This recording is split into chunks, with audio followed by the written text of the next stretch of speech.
তো গাইস, আসসালামু আলাইকুম। আপনার সাথে একটা কথা শেয়ার করতে চাই।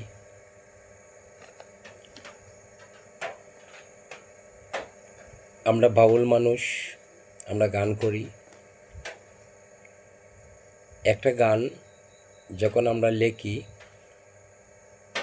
এই গানটা ম্যাক্সিমাম 1 থেকে 100 বার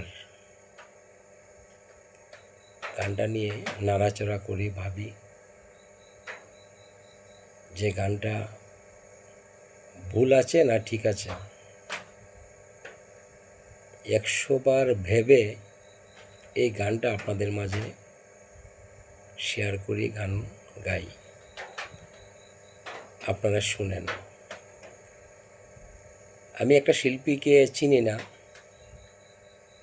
নবীকে নিয়ে সে একটি গান করেছে। তো আমি আপনাদের মাঝে এই কথাটুকুই শেয়ার করতে চাই, সে যদি একজন প্রকৃত শিল্পী হতো, সে নিজেই বলেছে, ওর গানটা ফেসবুকে দেখছি, সে কার গান সে জানে না, বাট সে গানটা লেখছে। আমার প্রশ্ন লিখে নেই, সে যদি গানটা লেখে থাকে, লেখার সময় সে তো অবশ্যই দেখতে পারতো যে নবীকে নিয়ে যে আমি কথাগুলো লিখতেছি, এখানে ভুল আছে কি না। সে যদি একটু ভাবতো, অনুসরণ করত, তো হয়তো সেই ভুলটা করতো না।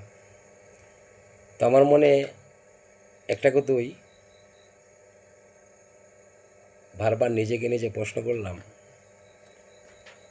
যে সে প্রকৃত শিল্পী না, যদি সে শিল্পী হতো তাহলে এই ভুলটা কখনো করতো না নবীকে নিয়ে।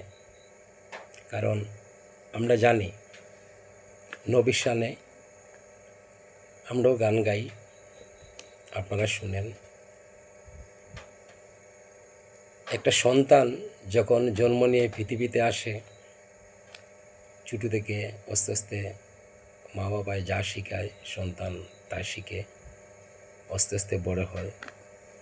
তো তদ্রূপ একটা গান যখন আমরা লেখি বা বিভিন্ন গীতিকাররা আছে তারা লেখেন, একদিনে একটা গান লেখা যায় না প্রিয় দর্শক ভাই। একটা গান সাজাতে অনেকটা দিনের প্রয়োজন, অনেকটা সময়ের প্রয়োজন। এটা যারা গান লেখে তারা জানে। তো এতটুকুই আমার বলার ছিল। সে নবীকে নিয়ে অন্যায়ভাবে যে গানটা গাইছে, সে ঠিক করে নাই। তো আমি রিয়ামণিকে একটা কথাই বলতে চাই, আপনাকে আমি চিনি না, জাস্ট আমি ফেসবুকে দেখছি।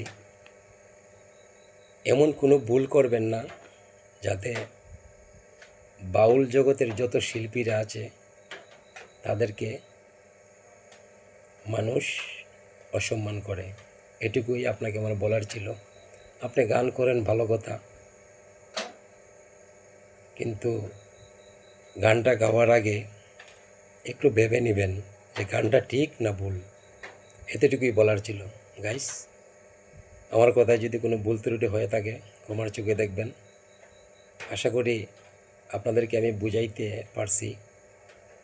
আবারও বলছি, একটা সন্তান যখন ছোটো থেকে বড় হয়, সেম একটা গান যখন আমরা লেখি বা গীতিকাররা লেখে, ঠিক ঠিক এইরকম আস্তে আস্তে আস্তে আস্তে গানটাকে সাজাতে হয়। আমি প্রথমেই বলেছি যে 100 বার ভাবতে হয় যে গানটা ঠিক না ভুল।